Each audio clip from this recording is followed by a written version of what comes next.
What up, everyone? Austin Smith here from HoopSeen, along with my partner in crime, Justin Young. We are back for episode number 26 of Just a Minute, and this is a show where we bring you the latest and greatest in grassroots basketball.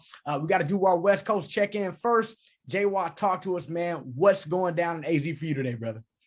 AZ is probably no different there in Georgia. We're just getting ready for the season. We got college basketball ready to tip off. High school basketball is ready to tip off. NBA is hot and heavy. I'll be back in the arena tomorrow night for an NBA game. So, man, it is really like, and the Braves are like playing a series starting on Tuesday, which by the time this goes out, we've already probably got one win under our belts in ATL. So I think it's probably, if you're a sports fan, this has got to be the best time of the year, right? Yeah, without question. I think the only thing that can make it better this time of the year is get some of the weather that you all have, bringing that over. It's getting cold, man. Got up this morning and it was 50, like straight 50. So, well, come on over, man. Come over to Arizona, man. We got plenty of real estate. Man, I'll think about that one for sure. But definitely a big time in sports, especially for basketball and the Atlanta Braves and all that good stuff as well. We've got a good show today, a very focused show. We're going to dive into some major commitments, and we'll get right to it. Most notable, the one that happened most recently was Dylan Mitchell, JY, who's headed to Texas. And a big get for Chris Beard and his staff in Austin. Tell us a little bit about Dylan Mitchell. We got to see him some with Each One Teach One this past summer. Tell us about your thoughts about what he can bring to that program. I think we always talk about this, right? The most perfect marriages in recruiting and how the value goes in there with that. When you look at what Dylan Mitchell does, he's a versatile defender that can guard the five and take care of business. Like when you look the way Kansas plays, right? Dominated the Big 12 forever. They always have a dominant big man, right? So Dylan Mitchell is a guy that can switch inside and guard a five. But then you look at the way Baylor's been playing. And Baylor's had tons of success with their guards. And so how do you have interchangeable defenders that can guard the five and also maybe step out and guard the two on a switch, guard the one on a switch?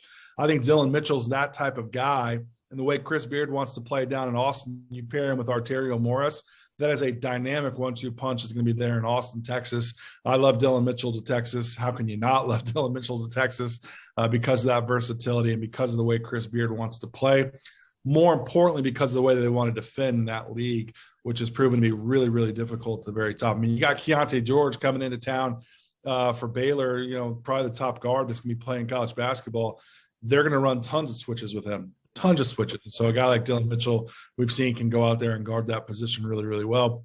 And on top of that, he's one of the premier athletes there is in the country, and he's playing at Montverde. He just keeps getting better and better and better, bigger and stronger and faster and tougher. So, a lot of boxes get checked for Dylan Mitchell to Austin, Texas to go play for the Longhorns.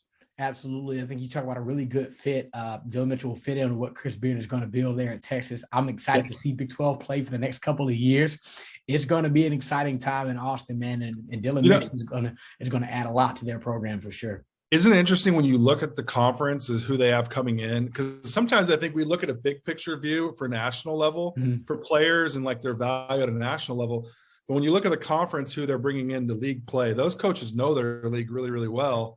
How do we stop the guys that are in front of us, right? Like if I'm Villanova, I probably don't care too much about what USC is doing, right? Because I'm probably not going to play them unless we play each other in the tournament. And so I love when you recruit for your league, for the guys that you have to play. And I don't know if enough people that aren't inside coaching staffs and that aren't inside the day-to-day grind of recruiting appreciate that quite as much. So when you look at a more conference-centric view, that's why I think commitments like this are really clutch. And you mentioned a good thing there, a great thing there too, Jay. While like conference play has a big significance. I mean, everybody gets excited for like the regular season games, but like in conference season, that's an easy way for you to kind of get a ticket into the March Madness, and then again, how your team does will tell you a lot about, okay, hey, we're playing this caliber of teams now. What do we have to look for postseason as well? So, I mean, man, conference play matters, bro. Well, and I think too, like particularly in the Big 12, like Kansas, one of their senses of pride is their dominant run that they've had in the Big 12. And so, I mean, how do you knock the king off of his throne? Well, you got to beat him, and you got to beat him with good players. Absolutely, man. It's going to be exciting. We're looking forward to that. Dylan, congrats to you, brother. Best of luck down in Austin. Let's move on, JY. Let's talk about Chris Bunch to Syracuse. Jimmy Boeheim gets another big-time recruit. Let's talk about Chris. What do you like about him? What value does he bring to Syracuse? Yeah, I just saw him a couple weeks ago with Wasatch Academy up at the Great Western Classic up in American Fork, Utah. a really interesting, rangy defensive guy. I mean, they lost Kamari Lands as a commitment for them, who committed early, a guy out of Indiana, played a lot of Lemire, and now he's it was out of Hillcrest last year, and now he's down at I'm all over the place. He was at Prolific Prep last year. Now he's at Hillcrest here, close to me in Phoenix. And so when you lose a guy like that, who I thought was actually a really good pickup for them because I think he could shine on the zone. I think Chris Bunch is really similar to that end. I think we saw him really shine at the Pangos All-American camp over the summertime. The California native is a guy that I think will shine on that zone defense that Syracuse likes to run. Long, rangy, great wingspan. I think he'll be a guy that can come over and play really well in that zone.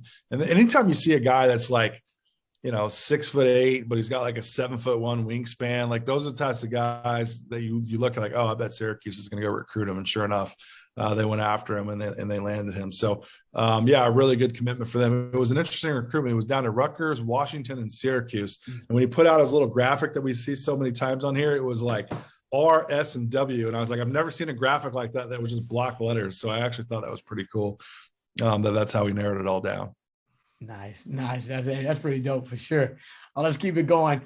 Ernest Uday Jr. We talked about Big 12 play with Texas, and one of their key opponents will be having to circle Kansas during the season. And Ernest Uday Jr. is headed to Kansas.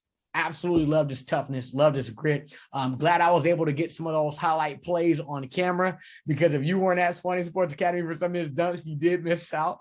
But Ernest Uday, man, you talk about a great talent, and I think that he'll fit into what Bill Self is trying to build continuously in Kansas year by year. Talk to us, JY. What do you think about Ernest Uday Jr.? Yeah, I think Ernest Uday is exactly what Kansas likes to do with the big man, right? Like they love to have high-low option. They love to have a big, strong, tough guy in the middle.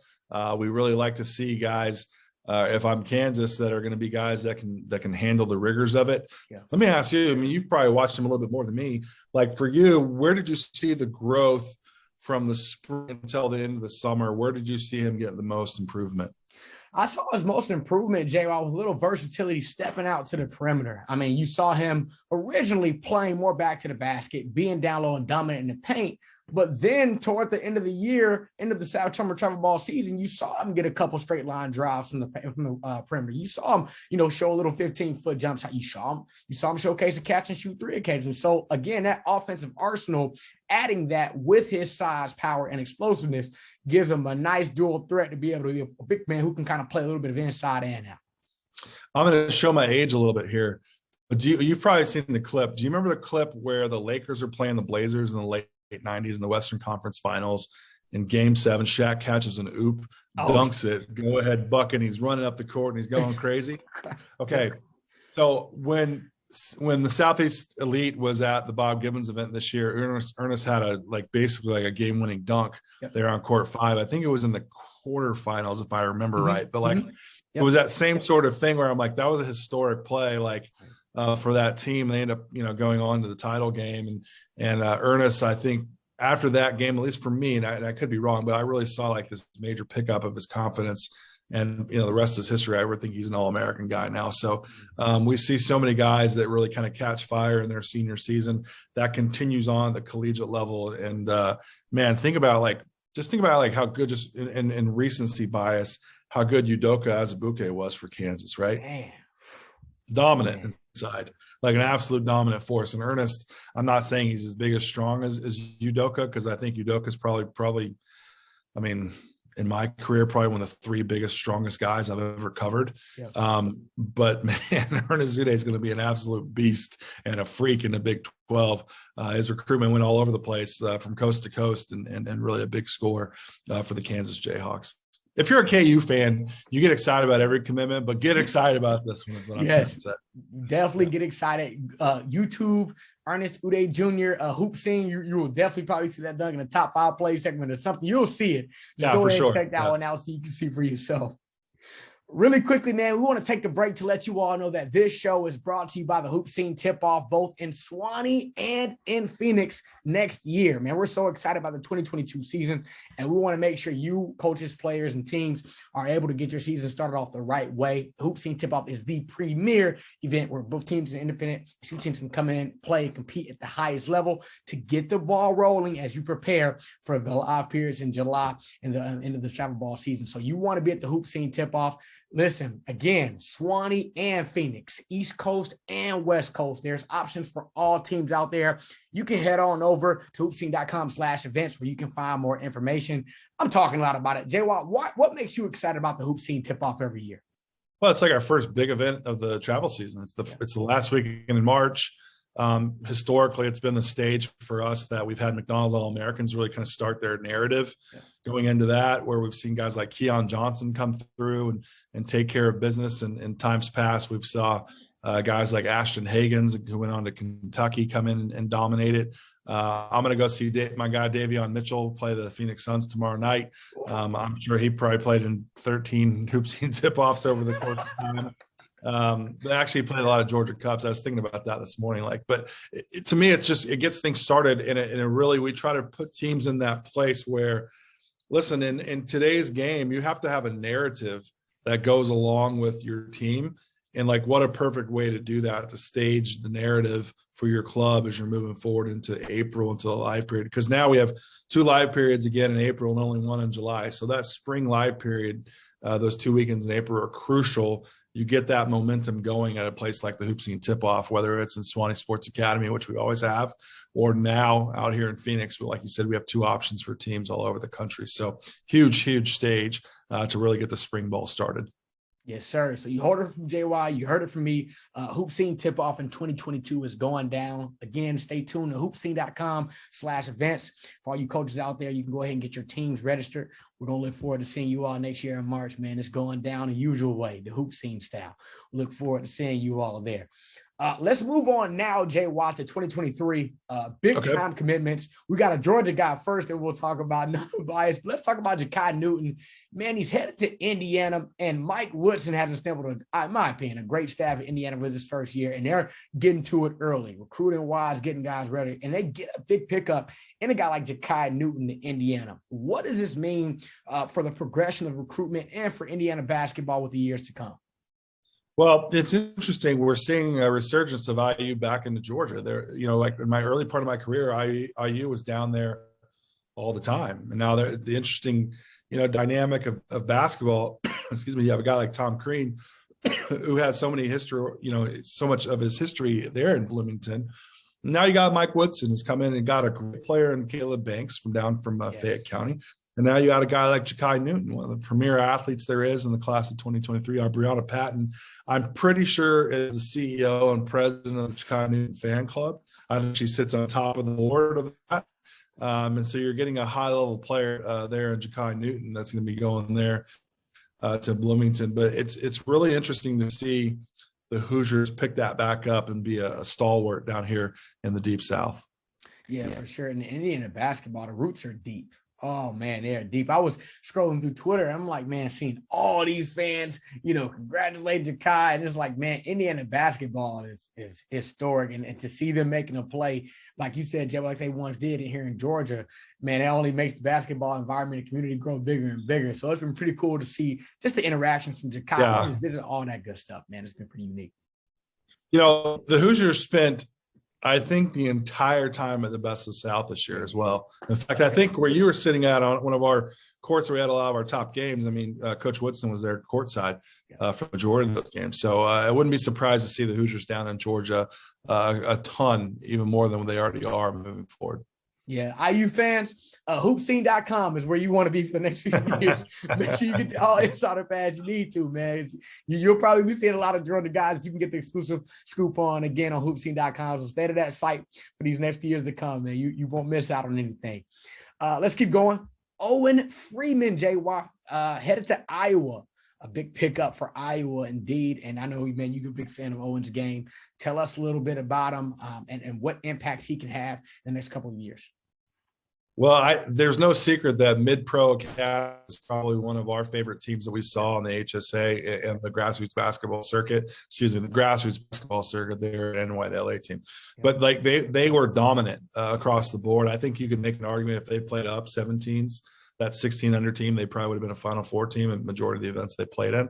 But Owen Freeman is a prototypical Big Ten rough and tough, get the job done from end to end in the paint type of guy. I think he could have played at any conference there is in the country.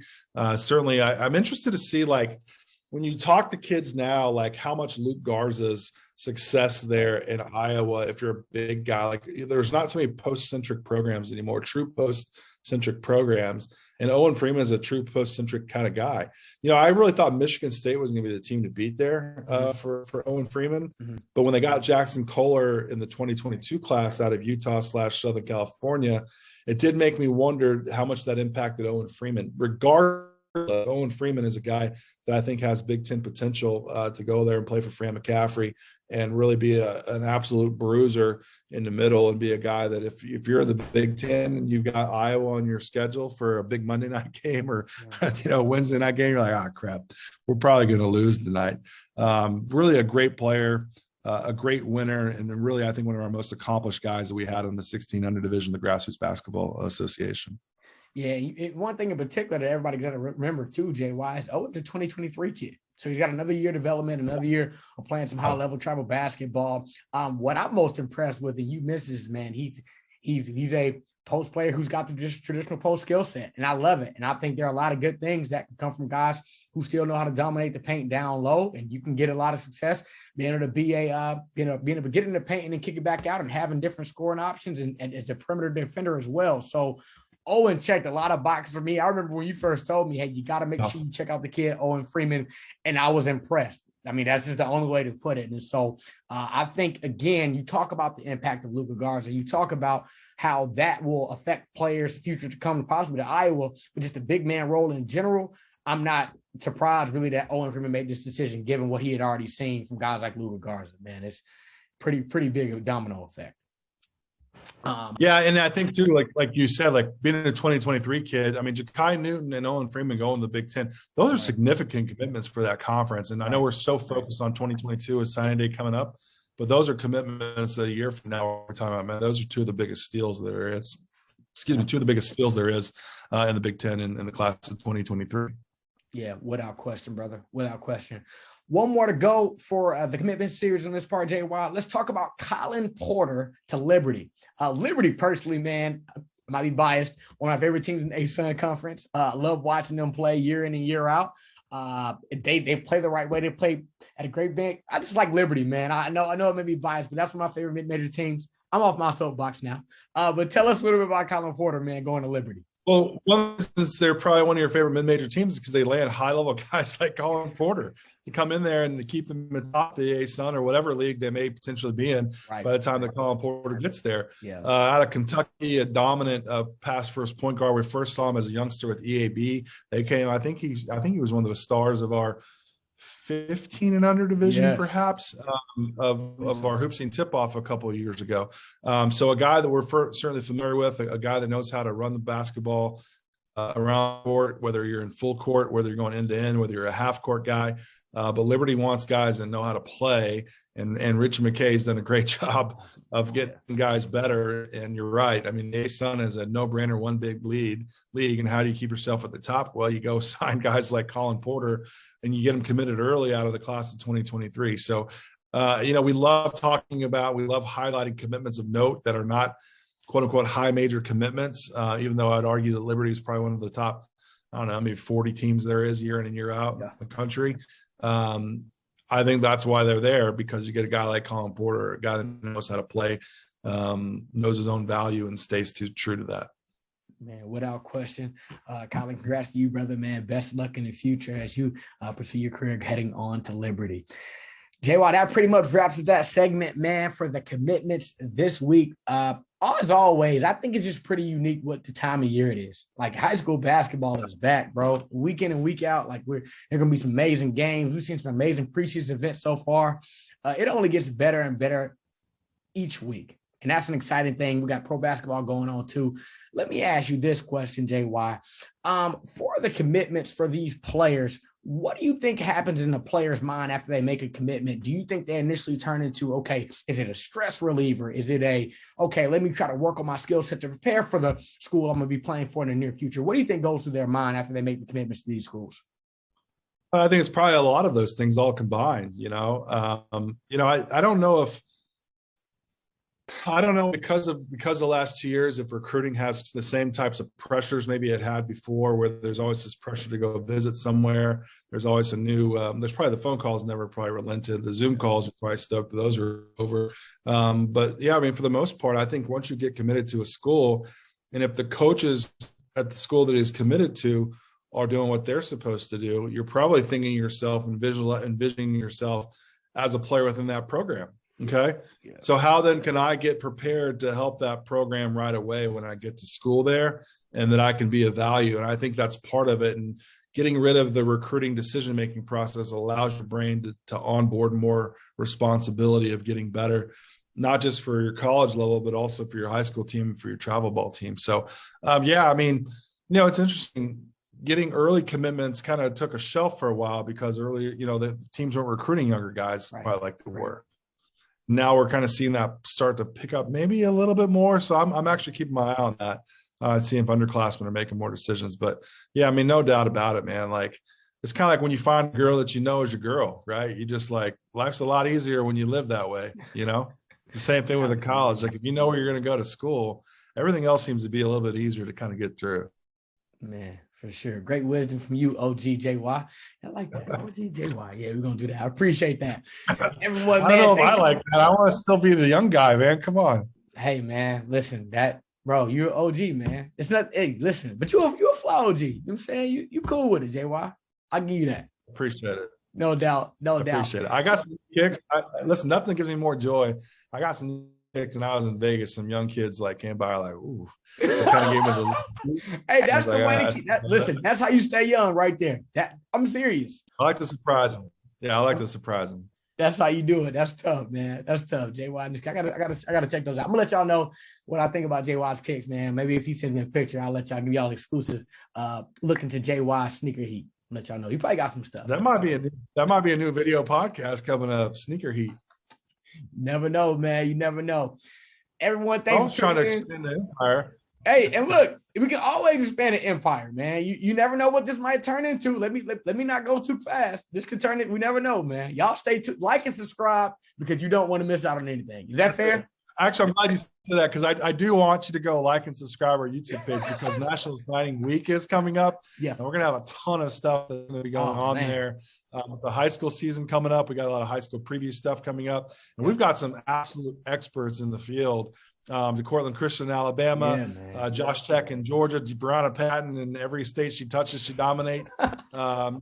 We got Justin Byerly in the Carolinas. We got, we're just constantly growing. And in fact, if you're looking to add to your resume, if you're a college kid and if you've gotten this far, if you're a GA, if you're looking for some writing opportunities, send me your resume. I'm always looking to add people to the team. At jyoung@hoopseen.com. So if you've got experience on video, actually, in podcasting, we'd be really interested in having you send your work our way. We're always looking to add new superstars to our team. Yes, sir, man. Email him, jyoung@hoopseen.com. Do it. But you gotta have some shoe. You gotta have some shoes. Yeah, I knew you was gonna put that on there. I knew you were gonna say that. I was like, he's gonna say you gotta have some sneaker heat too.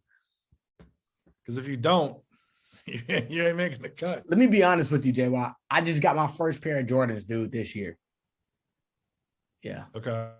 I got 3 pairs though, so it was worth it. So I got 3. You know what I mean? So I got tired of kids saying, "What are those?" No, but not everyone saying, "What are those?" They weren't doing that. They weren't doing that. That's funny, man. Yeah, for sure. Everyone, man, as always, thanks for hanging out for me and Justin Young here on the Justin Minute Show, man. This is episode number 26, not Twix, number 26. Twix, Halloween. Hey, Listen, man, my mind is already thinking about candy, apparently. I guess that's just what it is. But thank you all, man, for tuning in and hanging out with us as always.